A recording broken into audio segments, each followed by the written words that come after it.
حضرت ابو بکر صدیق رضی اللہ عنہ سے روایت ہے کہ ایک شخص نے عرض کیا، اللہ کے رسول صلی اللہ علیہ وسلم، لوگوں میں سب سے بہتر شخص کون ہے؟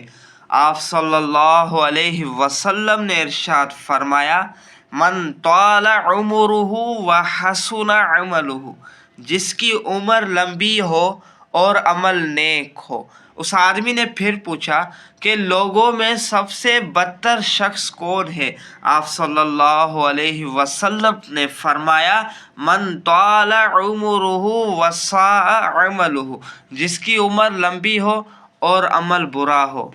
نبی کریم صلی اللہ علیہ وسلم نے ارشاد فرمایا، جس نے جمعے کے دن غسل کرایا اور خود بھی غسل کیا اور نماز کے لیے سویرے نکلا اور شروع خطبہ میں حاضر ہوا، بغیر سواری کے پیدل چل کر آیا اور امام کے قریب بیٹھا، خطبہ غور سے سنا اور کوئی لغو کام نہیں کیا، تو اسے ہر قدم کے بدلے 1 سال کے نفلی روزوں اور تہجد کا ثواب ملے گا۔ اللہ پاک ہمیں جمعے کے دن سب سے پہلے مسجد میں جانے کی توفیق عطا فرمائے۔